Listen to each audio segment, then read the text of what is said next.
Let me say this, it is very premature to be thinking about pausing. When the Fed raised rates again last Wednesday, I wondered, why do they keep doing that? What are they looking for? And what did he say that caused the stock market to drop so much? And finally, what does it mean for you and me? So, I did a ton of research. Here's what I learned. The Fed's raised rates 6 times this year, and Wednesday was the 4th time in a row they raised it 0.75%. With inflation still running at a near 40-year high and consumers feeling their wallet more and more, it seems raising rates again will prolong the pain we'd all love to see come to an end.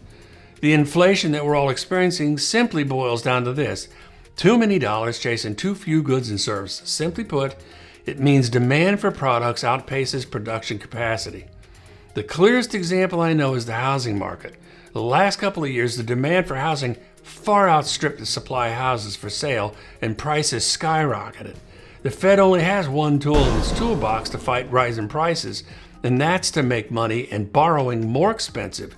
Then by default, the pace of buying slows down and brings prices down with it.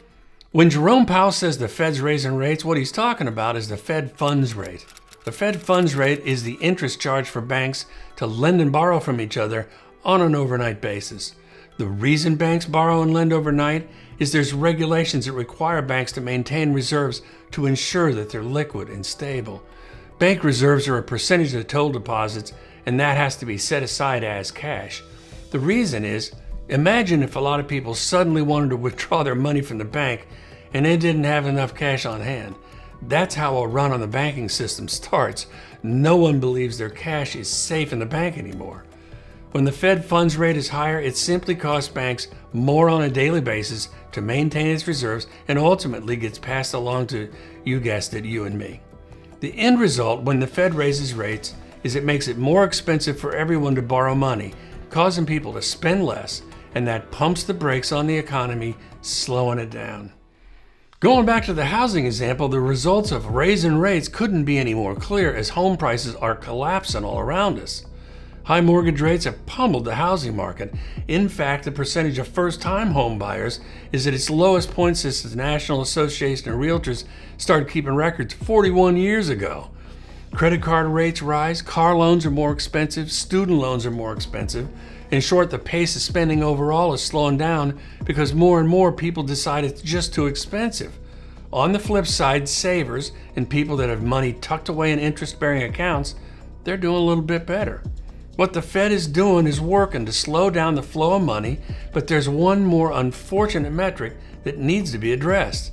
That's the job market.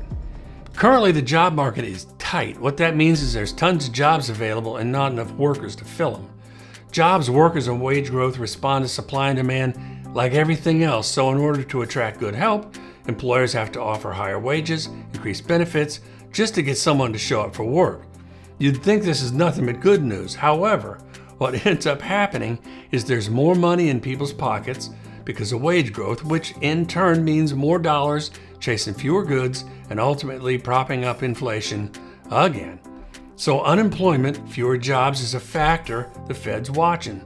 They're trying to achieve more people spending less money on products, then companies will produce less products and then need fewer employees to meet that need.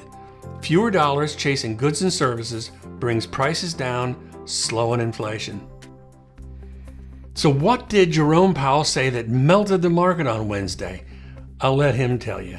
Let me say this, it is very premature to be thinking about pausing. We have a ways to go. We need ongoing rate hikes. We don't really know exactly where that is. 6 words, we have a ways to go. To sum it up, he said, we look like we're doing better and we may be able to ease the increases in the future. That's the good news.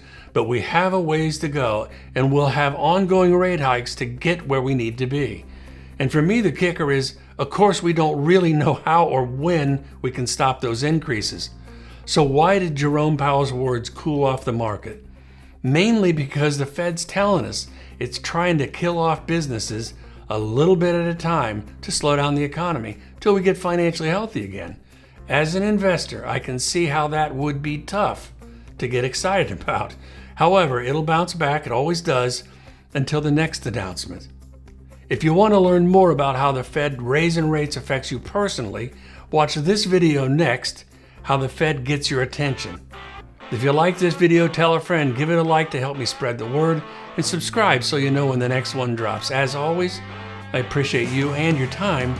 Thanks for watching. Talk to you soon.